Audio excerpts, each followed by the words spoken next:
Tottenham are set to sign a marauding left-back who excels at bombing down the channel and whipping a ball across the box. In his career, he's found success against Inter Milan. Sound familiar? The North London club are in a position to re-sign Gareth Bale this summer, but it's the signing of Real Madrid left-back Sergio Reguilón that should give the fans a greater sense of encouragement. Reguilón was nurtured at Real Madrid from the age of 8 until 2015 when he joined Segunda Division B side UD Logroñés on loan.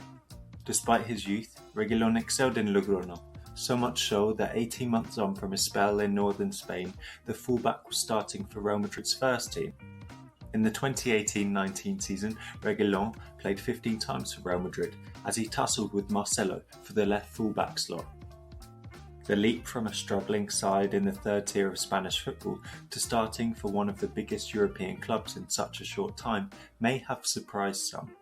But Reguilón's former teammates at UD Logroñés had no doubts about where his career would head. Miguel Martinez told Marca that hundreds of players come out of Castilla to Segunda B, but players fail to make the grade as they don't have the conviction to succeed. Reguilón was different.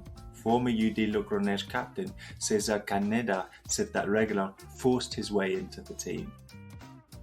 Reguilón's steely determination aided him in much the same way at Real Madrid, but the departure of Santiago Solari and subsequent arrival of Zinedine Zidane meant that he soon found opportunities hard to come by. The signing of Ferland Mendy last summer culminated in Reguilón's loan to Sevilla. Finishing fourth and winning the Europa League marked an excellent season for the Andalusian club. Similarly, Reguilón had his most successful campaign so far. Going forward, Reguilón is one of the most exciting fullbacks in Spain. In Lopetegui's 4-3-3 system, the fullbacks overlap the wingers to create overloads out wide, or underlaps if the wingers are already out wide. Thanks to his 5'8" height, quick speed and low centre of gravity, Reguilón progressed the ball through dribbling nearly 6,000 yards last season. Only 8 other players in La Liga progressed the ball more. Additionally, Reguilón's 1.43 successful dribbles per 90 is a significant improvement on Tottenham's Ben Davies' 0.48 successful dribbles per 90. Importantly, Reguilón is also effective when he reaches the final third. The Spaniard's 1.47 key passes per 90 was the 5th highest of any La Liga defender last season. Reguilón's high volume of key passes showcases his eye for a pass, but a 79.7% overall pass accuracy could be improved on. Despite this, Sevilla's fullbacks are expected to either progress the ball out of defence in tight spaces or to provide attacking impetus, actions that can lower pass completion. The high-risk, high-reward nature of Sevilla's fullbacks is typified by the large amount of crosses that they put into the box. Navas amassed the most in the league, 193, and Reguilón managed only half as many, but he was still the 7th most prevalent crosser in La Liga. The Spaniard has been successful when sliding a low ball across the box. In fact, 3 of his 5 assists in all competitions last season came through low balls drilled in from the left-hand side of the box. Ultimately, a defender will be judged on how they perform in stopping the opposition, particularly one under Jose Mourinho's management. Reguilón's 1.18 successful tackles per 90 may not seem overly combative, but considering how much possession Sevilla had last season, then naturally he's likely to make fewer tackles.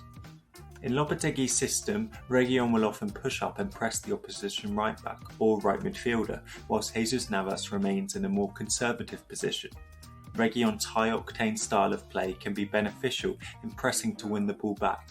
He completed more than double the amount of tackles and interceptions than Navas last season. Yet his eagerness to win the ball can lead to better opponents playing the ball around him and then leaving the left-hand side of Sevilla's defence exposed. This is highlighted by Reguilón's mediocre 46% tackle completion when facing dribbling players, 4% lower than Navas's total. Reguilón's small height also means that he can be dominated in the air.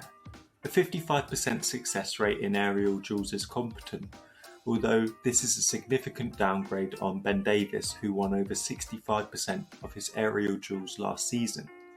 That being said, with the role of the fullback evolving higher up the pitch, Reguilon will hope to not be too exposed aerially in the coming seasons. At £25 million, it appears that Tottenham are getting one of the best left-backs in La Liga for a modest price. But will Jose Mourinho extract all of Reguilon's attacking potential? In his time at Tottenham so far, Mourinho has commonly deployed a 4-3-2-1, using a right wing-back to support the attack, whilst left-back Ben Davies stays in a more defensive position to form a back three. It's unlikely that Mourinho would deploy two attacking wing-backs in Reguilon and Doherty in a back four. Not only does it go against his favoured low block, but also Tottenham's central defenders aren't quick enough to cover for the fullback's high positioning.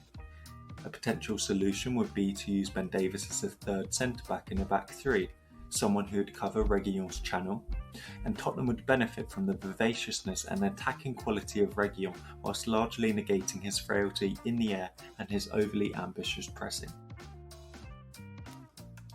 The rumours of Gareth Bale's return to Tottenham are gaining the media's attention, but it would be naive to overlook the significance that Sergio Reguilon will have on this Spurs team.